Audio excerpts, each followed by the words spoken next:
thing, huh?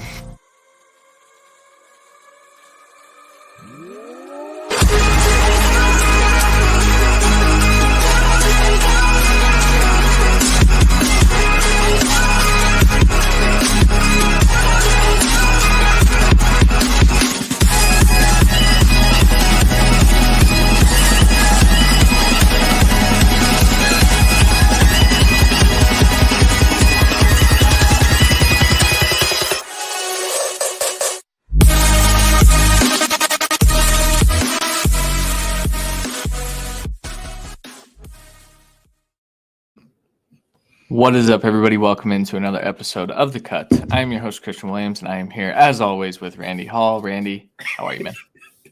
I'm doing good after that little part of the opening. Hopefully not, but we'll see. You took so long to start. I got bored. I'm doing good. It spins, when you start, so it's just, out of my control. But that's good, man. I'm glad you're doing well. We're going to be doing well here, but we have a jam-packed show. So we're going to kind of jump right into it. Tonight, we are going to be breaking down the NFC North depth charts for fantasy-relevant positions, so running backs, wide receivers, and tight ends. And we're also going to do a Dynasty startup mock draft, 12 teams, superflex, your standard Dynasty startup, and kind of gauge how we feel against ADP and things like that. So let's just jump right into the NFC North breakdowns, depth chart breakdowns, and we're going to start with the Chicago Bears. The quarterback position is not something that we're going to talk about. We would have last year because Matt Nagy sucks, but we don't have to this year. Justin Fields is the starter in Chicago. But let's start with the running backs. So David Montgomery, Khalil Herbert, Darrington Evans, and then also Tristan Ebner as they drafted on day 3. A lot of Bears fans really excited about Ebner. We didn't even put him on the sheet. I really don't think he's going to have a major role this year. So, No. I mean, really, we need to talk about the top 2, though. So, Randy, how do you think that it's going to shake out this year for Monty and Herbert?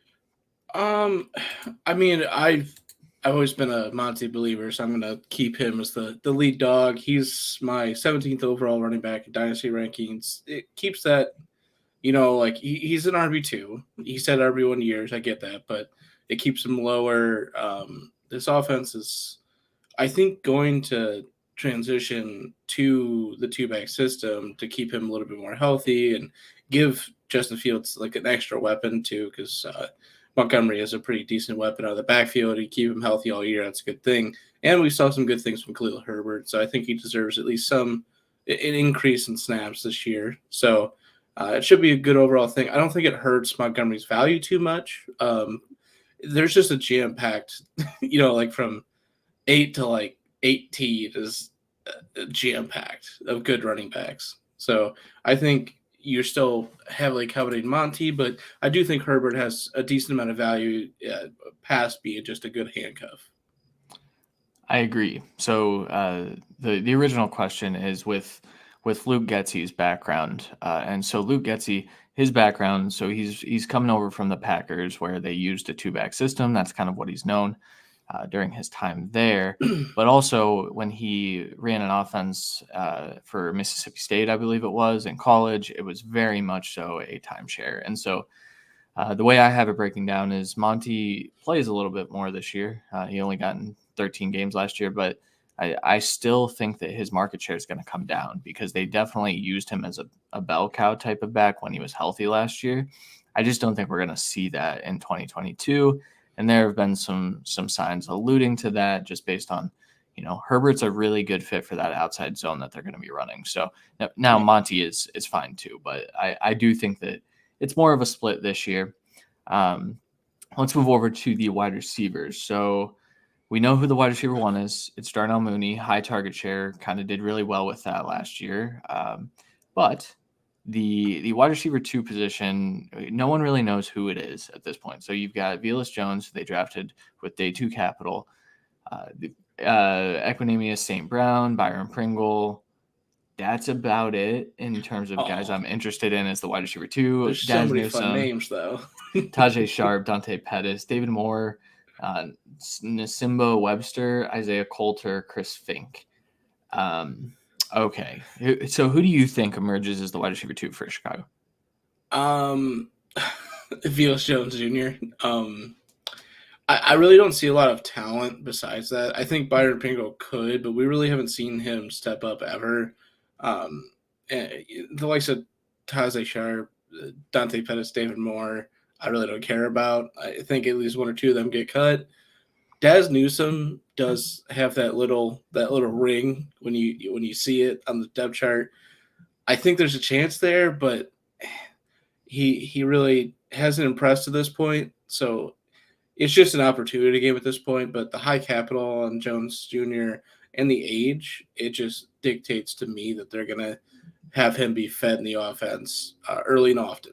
So, and I also believe St. Brown is he already banged up? I thought I saw that. I could be wrong, but Probably that would check out.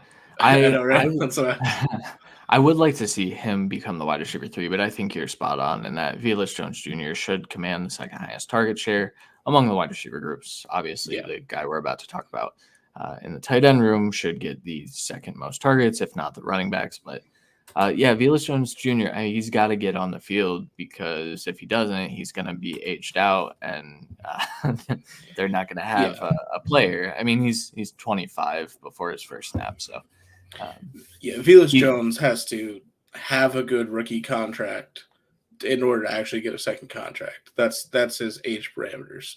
That's yeah. Yeah, essentially so. And ultimately, I think that he's a really good fit for this offense as well because I do think that they're going to do some more RPO quick game stuff.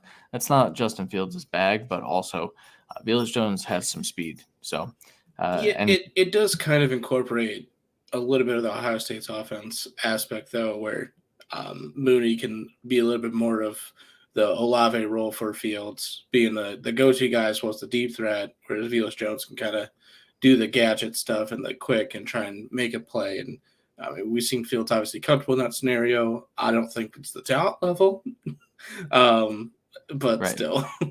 Well, yeah, definitely not. But all right, the tight end room: Cole Kmet, Ryan Griffin, James O'Shaughnessy. So Cole Kmet, is he a tight end one? Is he a top 6, top 7 tight end? What do you think? No, I won't go top six or top seven. I have him at like tight end 13, I believe, for dynasty rankings. He's one of those players that we've been waiting, you know, waiting for that full breakout at the tight end one. We've seen some decent flashes. We saw increased flashes every time Fields was on the field last year.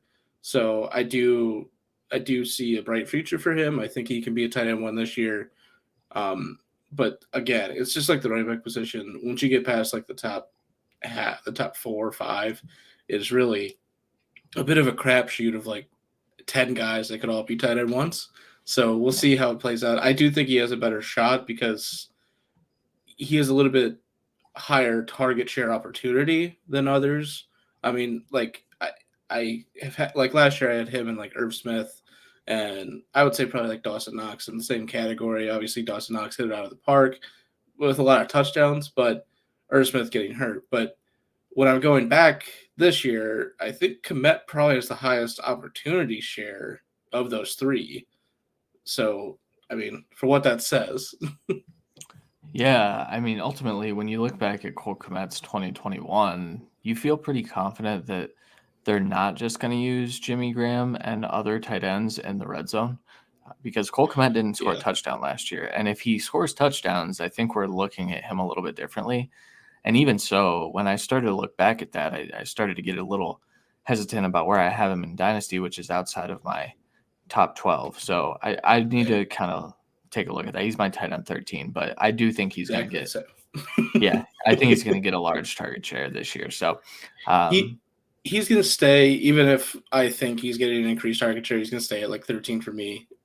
It's once you're at that cusp, we need to see it, and we still haven't truly seen it from him. yeah, for sure. All right, let's move on to the Detroit Lions. We have the quarterbacks listed here, although I think that was just uh, making fun of Jared Goff a little bit. But Jared Goff, Tim Boyle, David Blau are the 3 quarterbacks there. Jared Goff is the starter, and actually, when you again look back at his 2021, he's pretty efficient in terms Yeah. of what they asked him to do. It's a creative offense, and so that leads us into the running back position. I think. Is there anything you want to say about the quarterbacks? Ooh. Yeah, that's pretty rough.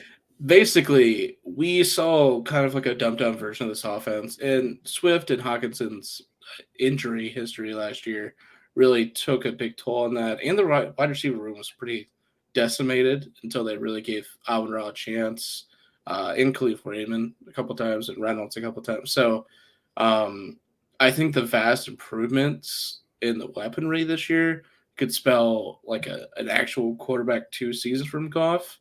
I'm not putting him there necessarily right now, but I think he could have some valuable weeks. So if you're in like a best ball and you only have two good quarterbacks, I think if they're all flat off the board, I wouldn't mind waiting and taking Goff as my 3.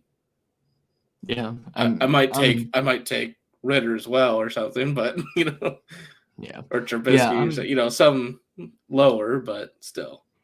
yeah, I'm fairly interested in that as an option, but so let's move on to the running backs because Yeah. I don't care about the Detroit quarterback as much, but DeAndre Swift, he's put on a little bit of weight, and people are a little excited about that. Normally, when running backs put on weight, that's not really a good thing. And people are freaking out about Najee Harris being 260 or whatever the hell he is, 240.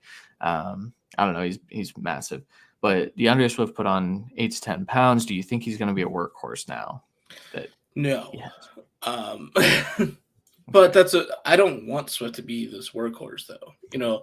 I want him to be a valuable weapon out of the backfield with getting his share on the ground. I mean, this is exactly what Jamal Williams is here though, is to be the split back with him. And I think we saw decent stuff from, Craig Reynolds and Jamar Jefferson and last year that, I don't think you run Swift into the dirt here. And I know they think the same way. And with like drafting Jameson Williams, you're clearly trying to build for the future. And I think they think Swift is part of that, which they should. So while I think he's a top end running back this year, I still think like the workhorse where he's getting, 90% of the touches or 80% is nowhere near going to happen. We'll be looking at like maybe 60. Yeah. Yeah, that's a pretty good share there. So I'm doing some projections. Spoiler alert, I'll have some takes, but I have him getting 44% of the carries, which is up from last year because he only got a 35% market share on the ground of rush attempts. With him being hurt, that's not a per game thing, but I think that goes up, and then he's a little more valuable in fantasy. But I think you're completely right that we don't need him to be a workhorse, and I don't think he will be. So. No. But so 44%, and where I was going with that is then also a 16% target share because why wouldn't you throw him the ball? He's very good. You got to. I mean, even with the increased weaponry, he's such a absolute like Swiss Army knife out of the backfield that just getting him the ball in open space is the smartest move. Yeah. Swift Army knife. And what's the name again? Yeah. All right.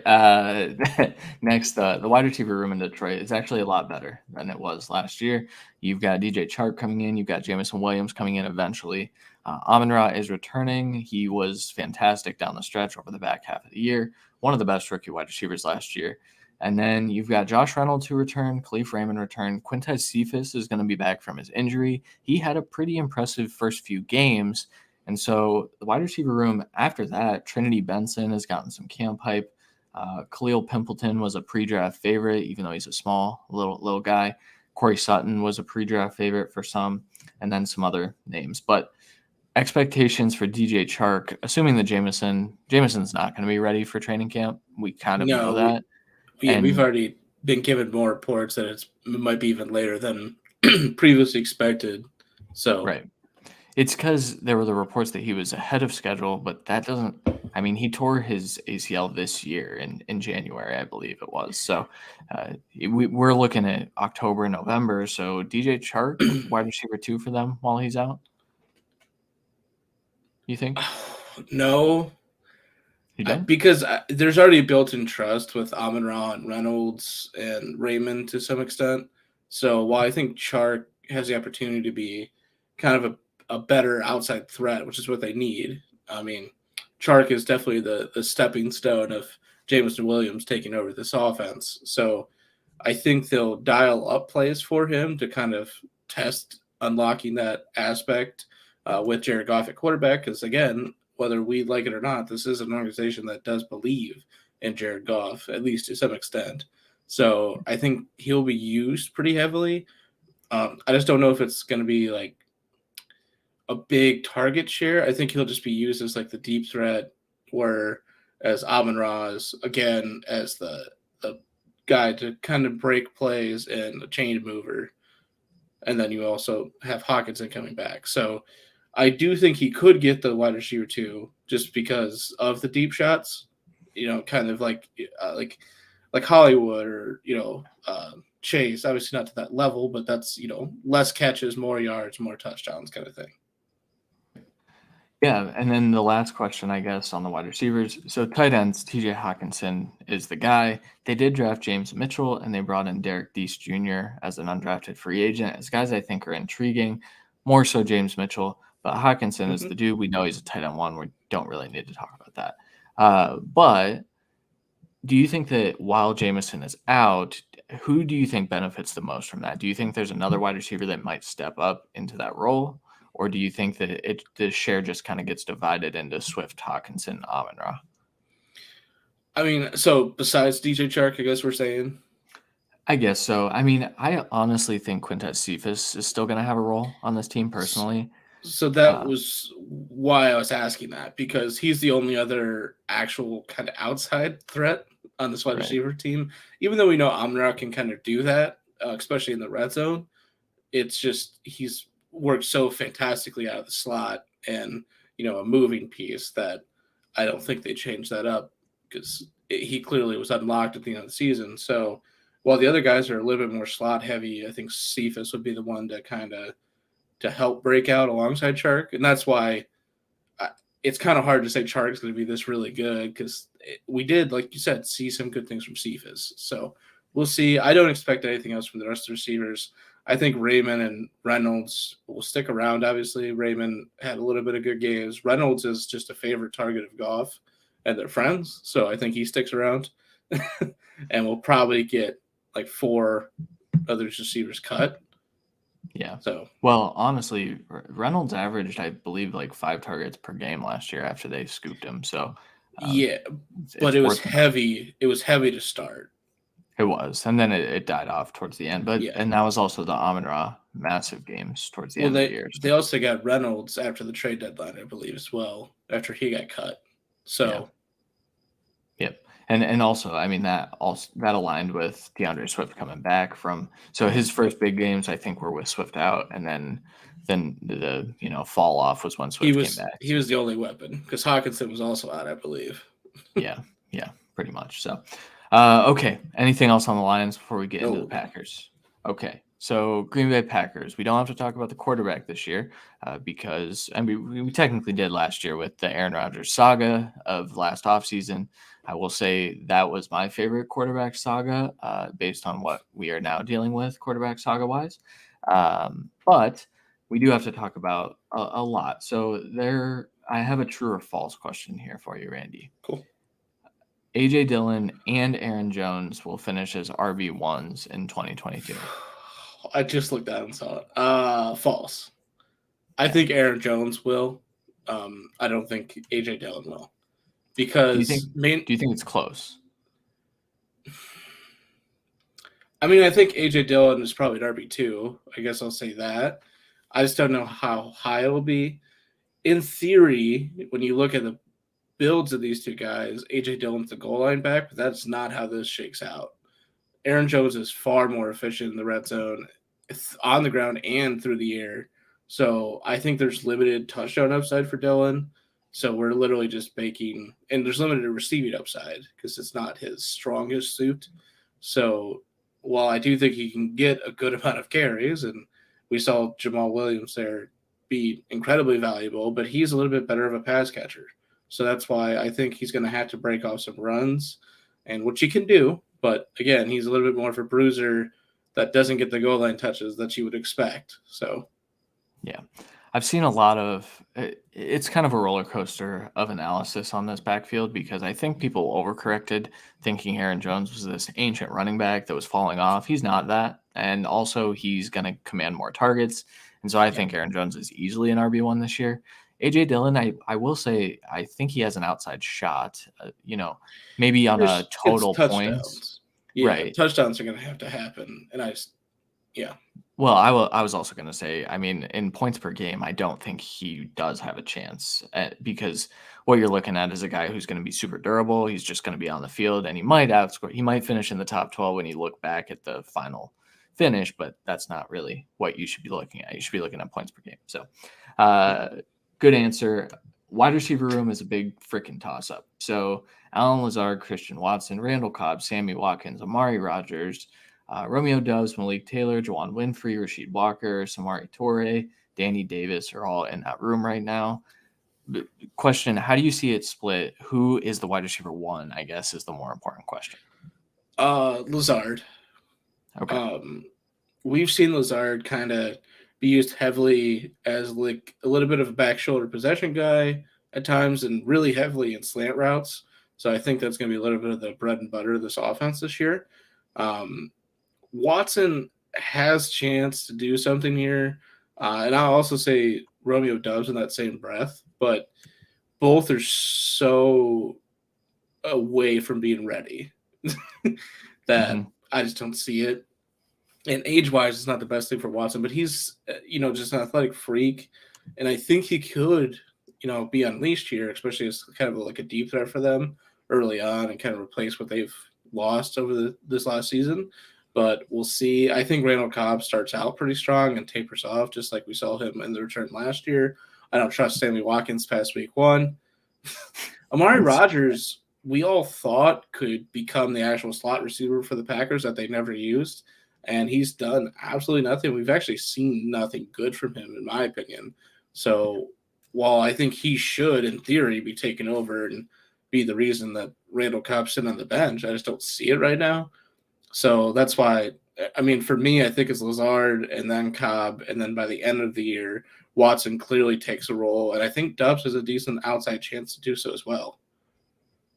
Yeah, I'm just looking at how I split the targets, and I have Watson as like the 6th highest target getter, and most of that is because it's going to take him a while, but I think a lot of that does come over the back half of the year. So.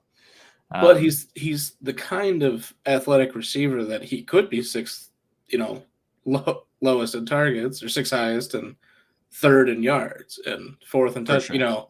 So sure. 6th, but that's exactly what I spelled out though. I think he's gonna. Rodgers is also one of those. Rodgers is always, I have to trust you, or else you're not playing. You're not touching the ball. And Manning was like that. Brady's like that at times. So, all the good ones tend to do that because, they're old and their careers are all about this. So, if you're dropping fucking balls, you're not getting the ball again. So, we'll see. And I want to see a lot out of camp on this receiver room besides Lazard because we know Rodgers trusts him. Oh, for sure. And I think he's the clear-cut wide receiver one. Personally, and I do think that Cobb will get his fair share of targets as well. So it's funny that you said that he's the type of guy that could finish 3rd or 4th in yards. I have him 4th in yards, still being the 6th or 7th highest targeted. So, which is a decent outcome. All right, last question. Robert Tonyan coming back and taking over as the tight end 1. Do you think that is a viable outcome this year? As the tight end one of the tight end one of the Packers. So the reason I ask it that way, Josiah DeGora had a few good games down the stretch last year, and he was the guy that people thought was going to be the tight end of the future for the Packers, and it hadn't really come to fruition until Tonyan's injury. So do you think Tonyan does reclaim that mantle? I do. I think Tonyan's more talented, and we've seen the trust with Rodgers. However, I still want to see how he's doing. I haven't really seen a lot of news about him either.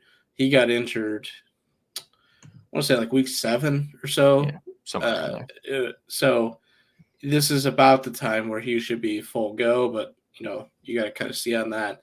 He struggled out the gate last year. I could see something like that again. And if that does happen, that's when DeGaro could strike and take the place. Yeah, I think that's fair. I think Tonyan's in for a a comeback year, but not quite what he was personally. I think that the other No. Mercedes Lewis also gets targets in the red zone, so which sucks for everyone. Yeah. Because who's starting? Mercedes. No. Okay. Anything else on the Packers before the No. Vikings and then the mock draft? Okay, Vikings. We have quarterbacks listed again. I feel this is disrespectful to Kirk Cousins, but I will read them. Kirk Cousins, Kellen Mond, Sean Mannion. What? It's there, not like these guys are going to take the job, but more if we wanted to do the discussion of, do you think Mond is the quarterback in waiting that he'd be ready in 2 years' time when Cousins is gone, or are we looking at them drafting? I think I'm more on we're looking at them drafting someone in 2 years, and giving Mond like the bridge shot. But Yeah. I mean, his own coach basically dog shit last year, basically saying he's nowhere near ready. And I'm pretty sure the new coach isn't fond of him either.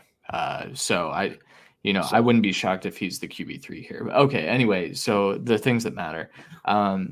So wide receiver 3 for the Vikings. Last year, Adam Thielen missed some time. KJ Osborne stepped up and was a really, really reliable wide receiver for fantasy. I mean, you could start KJ Osborne for a nice solid 4 or 5 week stretch there and be comfortable. Do you think that remains? Do you think he keeps that wide receiver 3? Do you think he overtakes Adam Thielen as the wide receiver 2 at all this year? He's getting up there. No. There's Cousins and Thielen have one of those connections, so they're always going to look. He's always going to be looking at Thielen, especially in the red zone. Jefferson again is the target hog, but Thielen he's the go-to guy, and he's the red zone guy. So we'll see how that goes. I think Osborne continues to keep a role. I am curious how that all shakes out, though, because BC Johnson was definitely looked at as the wide receiver 3 before he got hurt. And Amir Smith-Marset actually came in with, they really liked him going into last year. Didn't think he'd probably be ready, and obviously he wasn't. But we saw a couple good things from him, and honestly, like Naylor and Prohl are just guys that I've liked what I've seen in tape before. So I'm kind of curious how this wide receiver 4 or 5 situations works out for them, because I do think Osborne did enough to lock in a spot. And obviously Thielen has been banged up the last few years, so I wouldn't be shocked if he misses some time. So yeah, because of that, I think they'll carry an extra receiver just because a lot of Thielen's injuries come mid-game, and so you want to have some reliability there. Sure. I think one of these guys that we like are going to get cut. I think Prohl's probably the one that goes first, and they keep the other 6. But I'm intrigued. You're right. It's a very intriguing situation. Over to the running back situation. So Dalvin Cook obviously is the lead back. Alexander Madison is his backup at this point, but Alexander Madison is also in a contract year. Last year they drafted Kene Nwangwu, and then they also have Ty Chandler, who they scooped on day 3 this year. Ty Chandler was a really good special teams player. I don't know if he has a role in the backfield, but do you think that there's a chance that one of those 2 guys overtakes Madison as they kind of look to the future? No, only for the fact that because you have 2 guys that I think they value. I'm not sure Madison gets re-signed, but especially with kind of how their contracts going to be lining up in the future here. But I think they full go ride Madison in the dirt, just call it a day. Yeah, just like I mean, as a backup too. So and they trust Madison. So and they should. He's been really good. I mean, when he's on the field, he's good. He's not as good as Dalvin Cook. There are a lot of crazy takes out there. No, but he's been the best handcuff. For sure. There's no question. If Cook's been out, Madison has stepped up every single time. There's no question. Yeah. All right, last question. How are you valuing Kirk Cousins in Dynasty right now? We'll pull up the rankings. I know everyone's real down on him. I have him at 19. So I'm not as bad as consensus. I think I heard the other day Keep Trade Cut had him at 22 or 23. That's where I have Tom Brady on his last season.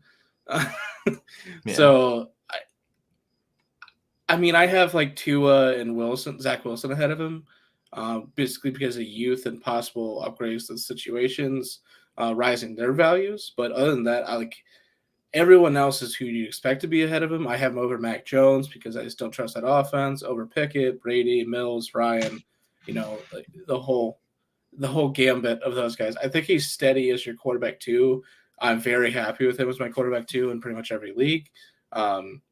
Just because if you can have him as your quarterback 3, even better. But I mean, he's one of the least looked upon value wise for quarterback 2s, but he's one of the most consistent, and he's consistently had really good years. And we've heard more talk of them becoming more of a pass heavy offense this year to try and save Dalvin Cook a little bit for down the stretch because they think they're a playoff team. So I do think Cousins is a really good dynasty quarterback for the next 2 years. It's just past then. I don't know. Yeah. Which, I mean, I think that's fair. I've wanted to flip him over Mac Jones for about 2 weeks now, and then I finally sat down with projections for this year and said, "Oh yeah, that needs to happen." So yeah, Mac Jones isn't. He's not eclipsing 4K, and Kirk Cousins is easily doing that, in my opinion. Yeah, for sure.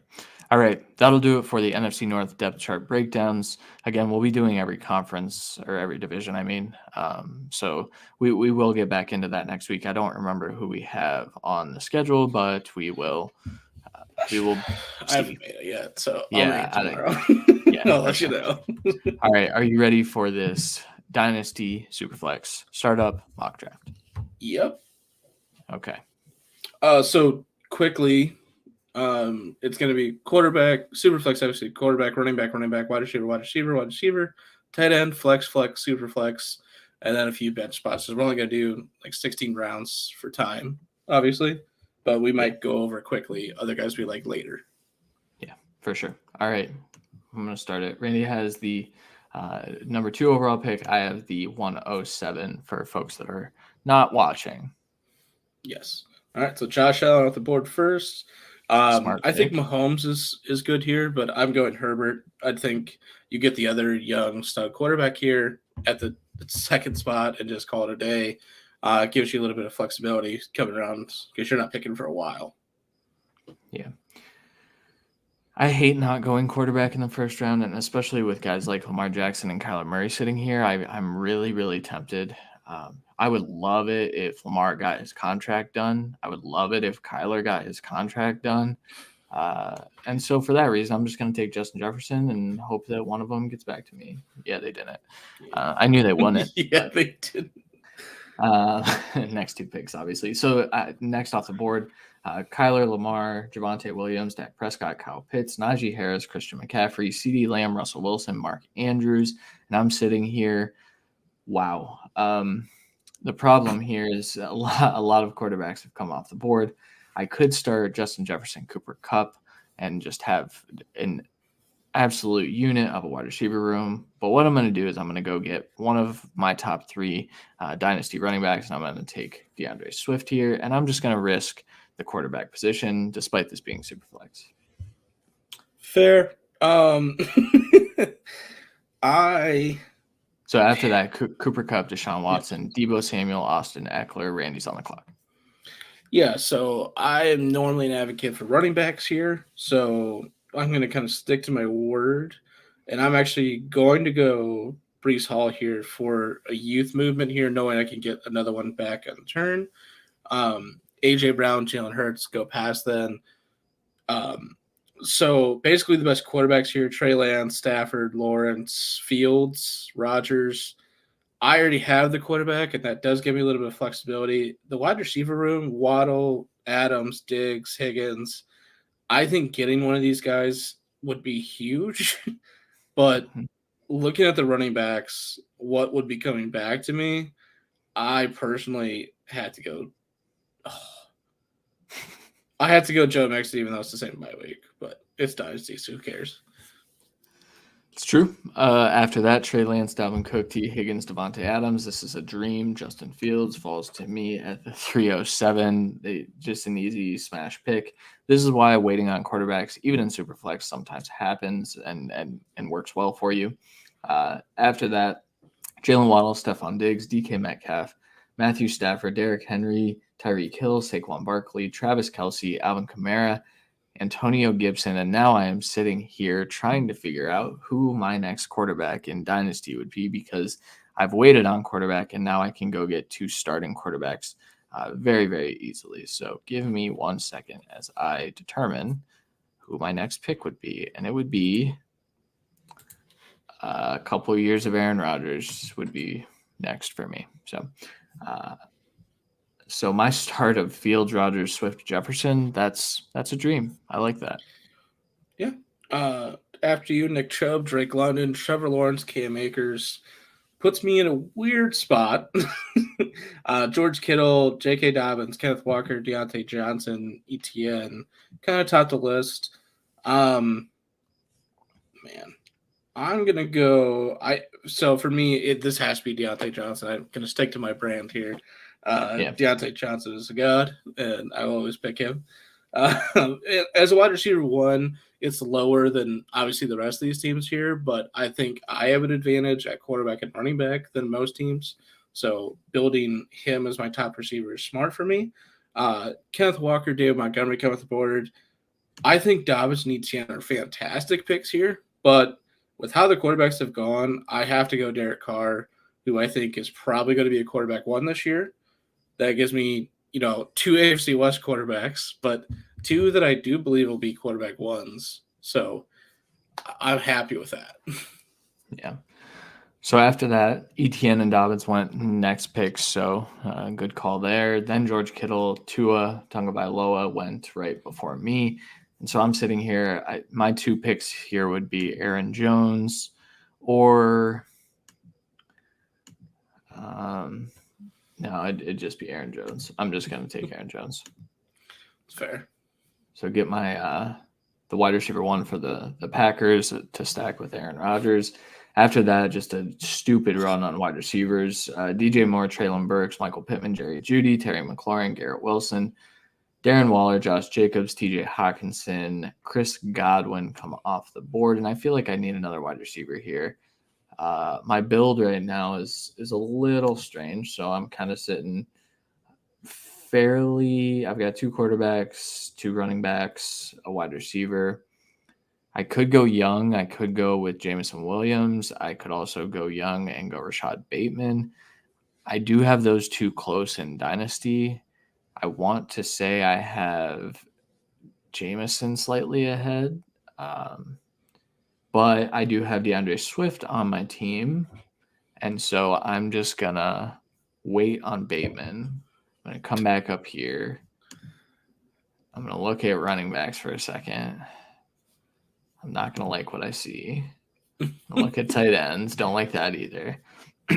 I'm tempted to take my QB3 here. It's not great value. Ooh, all right. I'll just, get your guy sometimes. I'm just going to take Bateman about a round and a half too early. That's fair. All right. Leonard Fournette, Devonta Smith, Mac Jones, Keenan Allen, all off the board after your pick. I have to go Mike Evans here. I think he's an insane value at this point, especially for this season. With having Deontay Johnson my 1, getting another guy that is going to be heavily targeted to start the year, I think is very, very good for this build, because I do think this is a little bit of a mixed bag of win now, future. So get a little bit, another veteran here never hurts. Elijah Mitchell and AJ Dillon off the board. So for me, it's either I take my running back 3 here, which helps a ton, so I don't have to worry about it, or I go one of these young gun receivers and Chris Olave or Jameson Williams to build for the future of that position. I do think that is the smarter build for the future pick. However, that's not what I'm doing here. I'm trying to win. And man, I do think there's a wide receiver that comes back to me that I like, and I'm not sure about running back. So for me, it's between Ezekiel Elliott and James Conner. Oh boy, who do I actually have ranked higher? Probably Zeke. I would assume it's Zeke, but it's for what it's worth. I have Zeke 20, and I have James Conner 26. Yeah, I have it 21 and 25 in favor of Zeke. So Zeke's the pick there. Now I have 3 running backs. Yeah, I'm pretty upset about it too, because James Conner did come off the board. That was kind of the last running back I was aiming for here at the 707. But Amari Cooper, Chris Olave, James Conner, and Zach Wilson are off. We just talked about Kirk Cousins, and I think what his dynasty value is. I think that this is a good spot for him to be my QB3. Say I'm wrong about Justin Fields. I'm not, but say I am. Then I do have something trustworthy for the next couple of years. I would need to retool at quarterback, though. So instead of doing that, I am going to go ahead and move over to wide receiver, where I think Mike Williams is a really good value, but I think I can also snag him in the next round. And so I'm going to just invest in Lions, and I'm going to take Jameson Williams, which is Smart. Strange. Yeah. After that, Elijah Moore, James Cook, Marquise Brown, Sky Moore, Tom Brady, Mike Williams. Man, that's unfortunate. Amon-Ra St. Brown, Kenny Pickett, Christian Watson, Brandon Ayuk. I'm really, really tempted to take the Mooney field stack here. But I feel like Komet is going to be my range of tight end too, and I don't want to oversaturate with Bears because why the hell would I do that? I don't have an RB3 at this point. I think if I'm looking, I'm building for the future, but I do think that this squad is very win now. A lot of people are out on Damian Harris, but I think he's going to have a fantastic 2022. And if I'm just looking at value, I would be comfortable with him as my RB3. So I'm going to take him here. Yeah, he's a good running back this year. It's past here where we have the question marks. Well, that sucks. What? It's true. No. I mean, what came off. So Dalton Schultz, Clyde Edwards-Helaire, Dallas Goedert, and Pat Freiermuth came off the board. So maybe Komet isn't a reasonable thing for me. Yeah, it's not great. So I also want to get another running back here. So I'm going to be taking Miles Sanders. I do have 2 running backs with the same bye. So this just helps me bridge that gap. And I know I could get a wide receiver, a quarterback, or tight end back, what I'd like. So Courtland Sutton and Hunter Renfrow off the board right after. I think Hopkins is a decent shout if I had another wide receiver here, because I do think he's one of the better ones, and Allen Robinson, Brandon Cooks as well. But for me, this is probably between Kirk Cousins and Darnell Mooney. And I already have the 2 quarterbacks. I want to fill out the starting lineup. I think Mooney's age and talent and target share outweighs the quarterback 3 here. So Darnell Mooney for me. Yeah, and I hate you with a passion. The irony of Allen Robinson going a pick after Darnell Mooney, then Dawson Knox, Juju Smith-Schuster, George Pickens. So I'm sitting here looking at Hopkins as well. I'm a little more out on him than you are. We discussed this during our wide receiver rankings episode. I think I would lean Brandon Cooks if I were going that direction, but I mentioned Kirk Cousins 3 rounds ago, so I'm going to take my QB3 here. Smart. After that, DeAndre Hopkins goes, Rashad White, which kind of just stabs me right in the heart. Yeah, Brandon Cooks also stabs me in the heart. Gabe Davis, Damian Pierce, Mike Gesicki, Jahan Dotson, Michael Thomas, Chase Claypool, Tony Pollard. How all of these tight ends have gone before Noah Fant. I know we disagree on Noah Fant, so I think Noah Fant is definitely a consideration here. I've been on the Christian Kirk train. I think that this is really, really good value for him just based on what his target share will look like. I'm really upset with that wide receiver run, though. I'm very unhappy with that. Oy. All right, I'll get the field stack, and I'm gonna take Noah Fant. I have to go with my rankings. Noah Fant's the better tight end by a lot. So don't love that. So after that, Kareem Hunt, Isaiah Spiller, Christian Kirk, and Michael Carr go off the board. I was looking at Kareem Hunt or Christian Kirk there, so that does sting. Quarterback 3 here for me. I think Winston and Tannehill. I think I would lead Winston in that situation. Davis Mills has a little bit of youth. Matt Ryan has pretty much thrown for 4,000 yards like the last 11 years, so I think he could do the same thing this year. after that point, I'm just not loving it. So I do really kind of want to get a quarterback 3 here. But however, most teams kind of already have that. So I do think I can wait. Cole Kmet looks really juicy. However, I also am not in love with my wide receiver room right now. So for me, do I want to do it? It's kind of I'm gross gonna. here, though. It's kind of gross.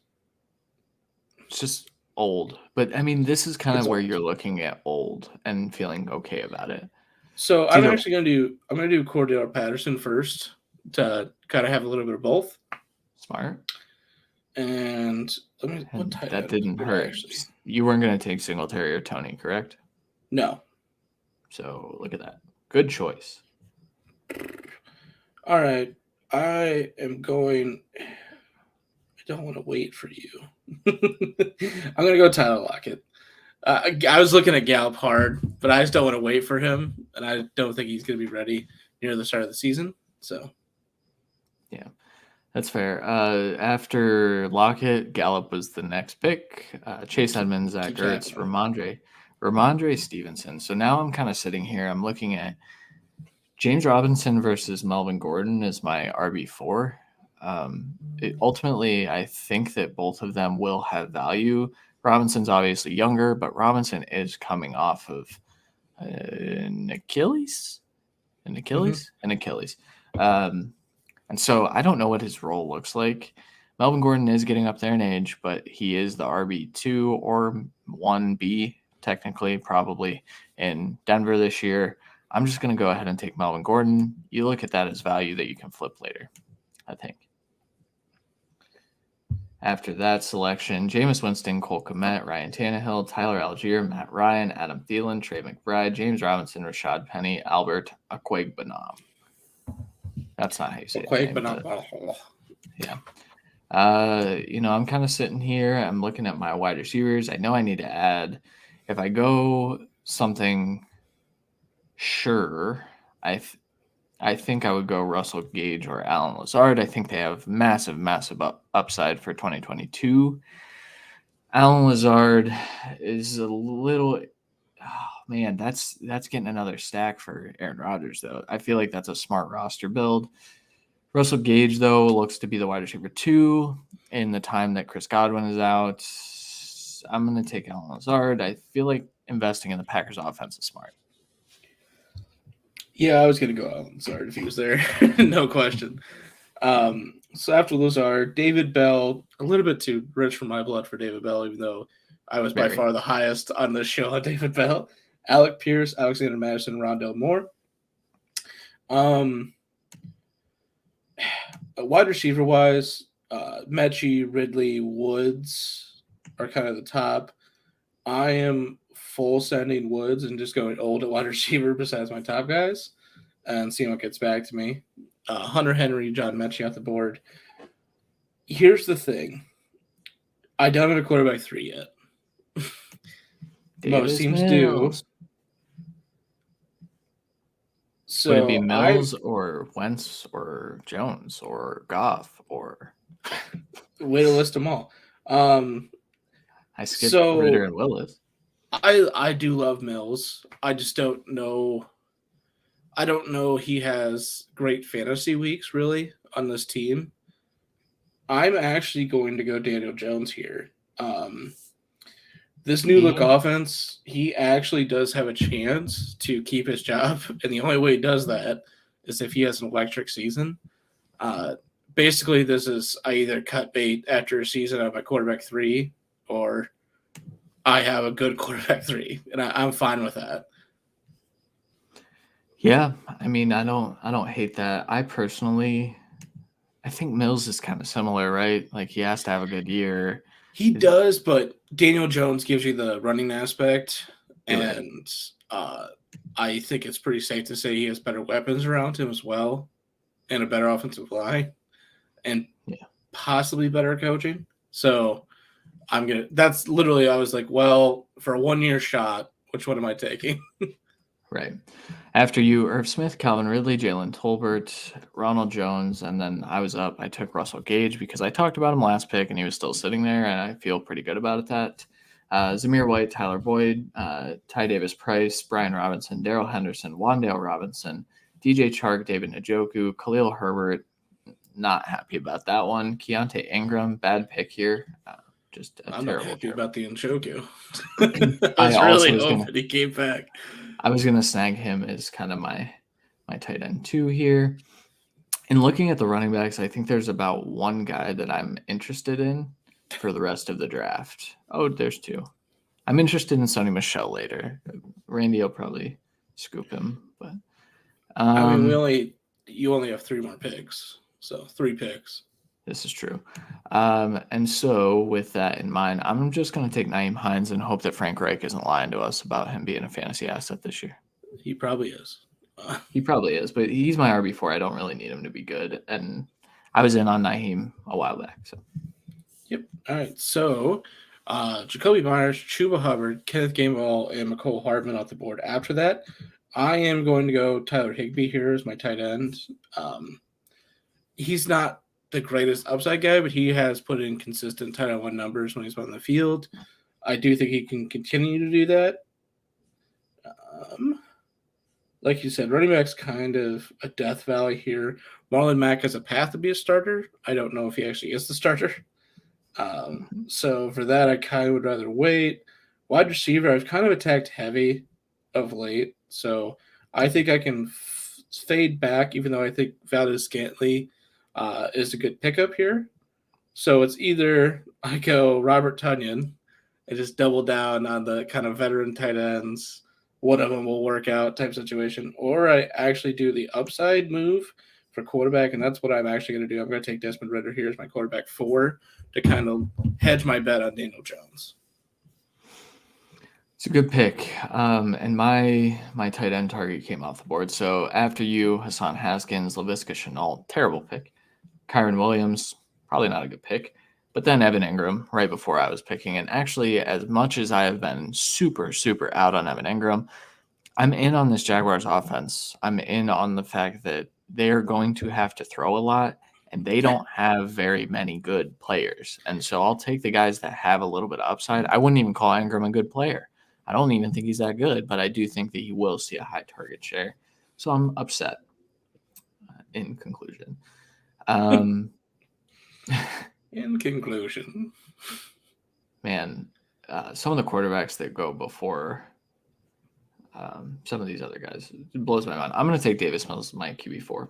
I do think that Davis Mills is talented. I think he had a great rookie year. I think he's going to build off of that. And so I think he's going to be the starter moving forward. I think we could be looking at a Kirk Cousins-esque draft pick for the Texans. After that, Jesus Christ, Marlon Mack, Khalil Shakir, the only wide receiver, the only non-running back. Because then Pierre Strong, Gus Edwards, Tyler Beatty, Jamal Williams, Isaiah Pacheco, Trey Sermon, J.D. McKissick, Sony Michel to round out the final picks for most of these teams. And, of course, Sony Michel is the last guy that I was kind of interested in there. I do think that some of these older guys here are good shots.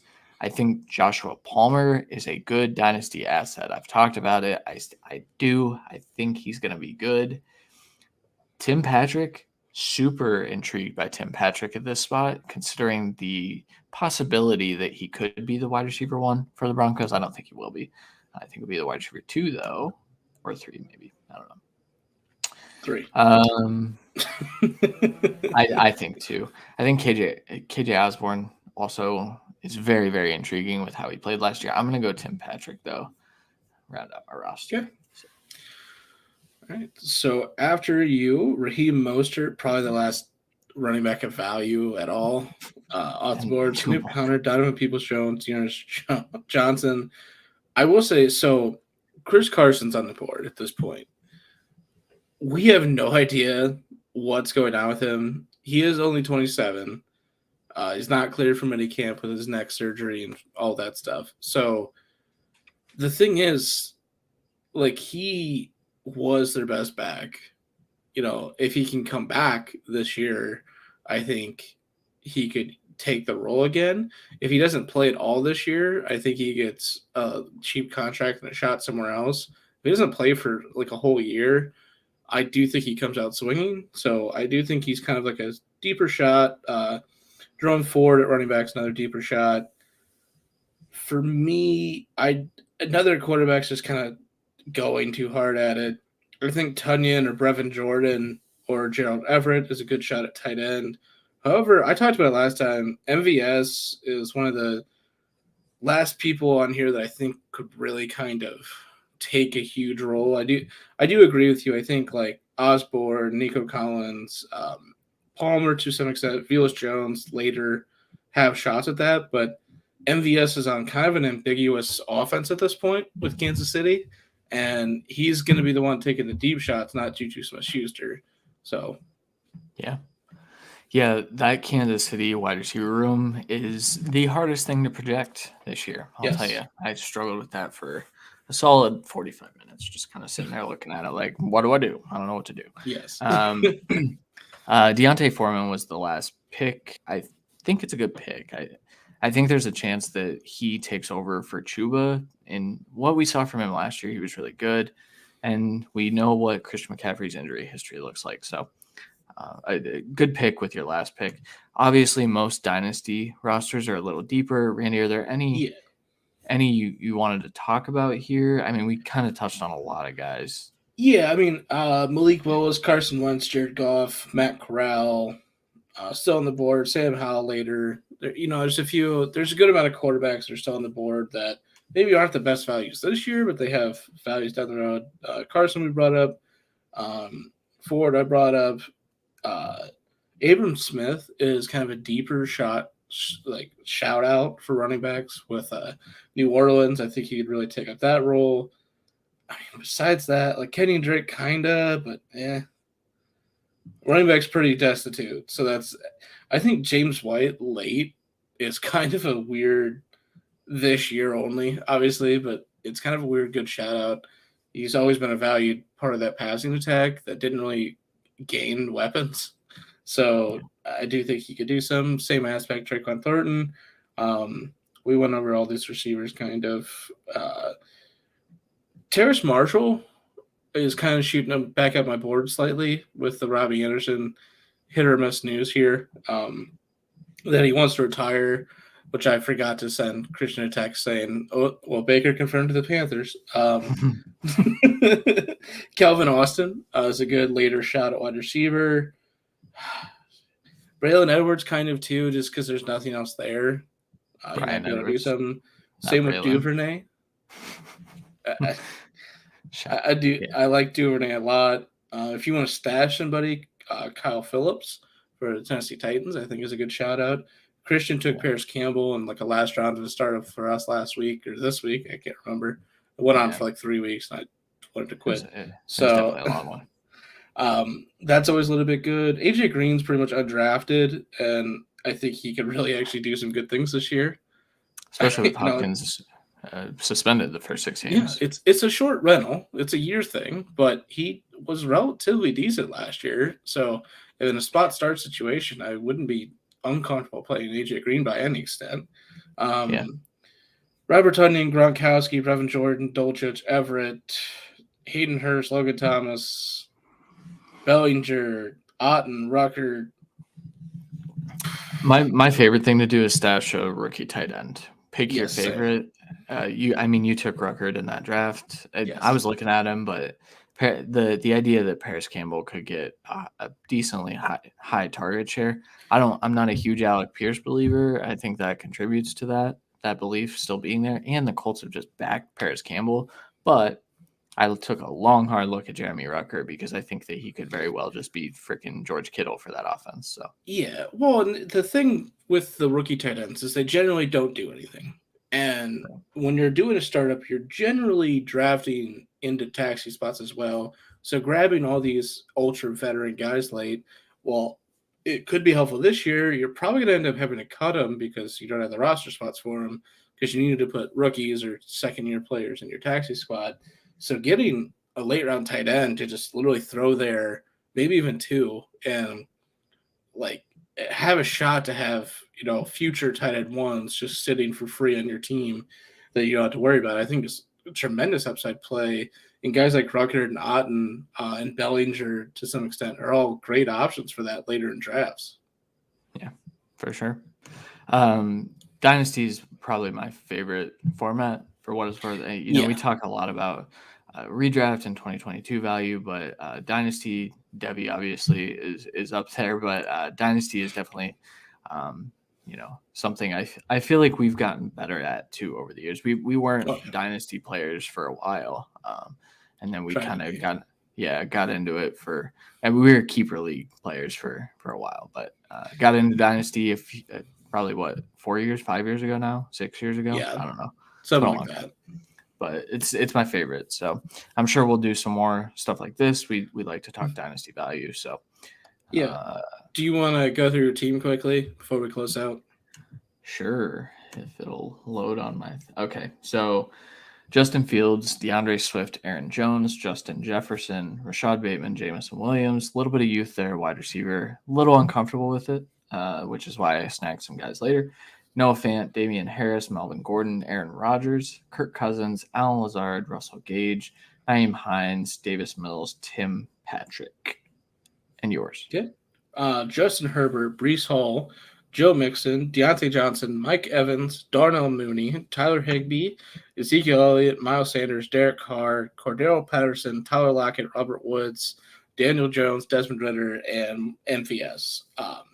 So I went kind of old later for wide receiver, mainly because, I think you think the same way. I'm very confident in my evaluation process of wide receivers. So if I can get guys like Deontay, Mike Evans, and Mooney to be my just core wide receivers, and then take guys like Lockett and Woods later that I know this season are going to get fed with targets and probably next season as well in their current situations, I think that's a fantastic way to kind of bolster your team for this upcoming stretch of a playoff push and a championship push. And with your draft picks, you're working to replace them for the future. And with wide receivers, we continually keep seeing, and what I already know is coming out next year, a little bit more top heavy, but than the deep as this last class was. But with what I already know is coming out, I'm very confident with even a second round pick, I can get a guy that I trust to eventually take over that role in 2 years. So that's just me personally. And running backs it's a revolving cycle. Zeke Elliott, Miles Sanders probably won't matter in 3 years, but Breece Hall and Joe Mixon will. Yeah. Mixon will be on the brink. He'll be close. He's still pretty young. 26, right? So yeah, but he had early injuries that kind of helped. He doesn't have a lot of tread. He definitely doesn't have Zeke tread. That's for sure. No, Zeke's running to the dirt. Yeah, and they're going to keep doing it. So speaking of, Damian Harris is going to get every carry he can fucking handle this year. I can promise you that. Bill will run them dry. And I'll tell you what. Never talk to him again. I have him very high in my early rankings for 2022, and I felt a little uncomfortable about it.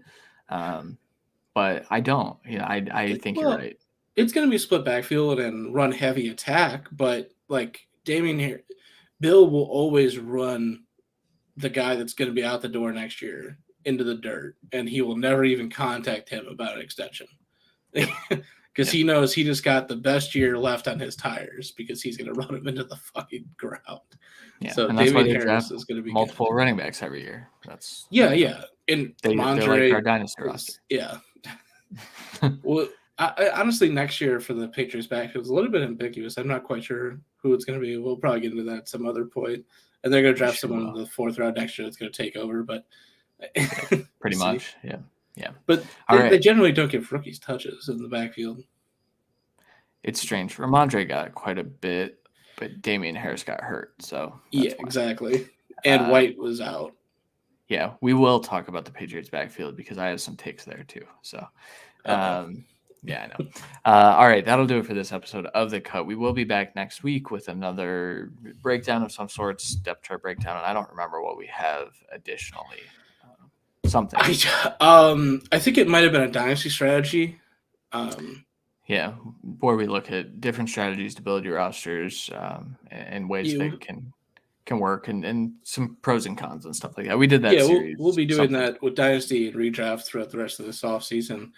We do it every year, but I think it's always good to look at them every year to see validity of different strategies going into the season. So it'll be another breakdown, and I believe that, but I haven't checked it in like 2 weeks because I worked so hard to get ahead. Yeah, for sure. All right. Well, we will be back next Monday at around 10 o'clock. That's kind of been the schedule. I'll be in a different space. That's true. That will be happening. So, all right. Do you have anything else to add, dude? Go watch Miss Marvel. I enjoyed the first episode. It wasn't like I didn't love it as much, but it's definitely nowhere near as like dark or crazy as other Disney like Marvel shows has been. It's definitely more along like the general like Happier. teenager vibe. Yeah, like Just, but yeah. it's a fun story. It's so and then it comes back out Wednesday. So Yes, it does. We will probably get into that at some point when we have a little bit of extra time because we like our Marvel Talk series and we've heard some good feedback on it. So, all right. Well, that'll do it. We'll be back next week for Randy Hall. I'm Christian Williams. We will talk to you guys then. Later.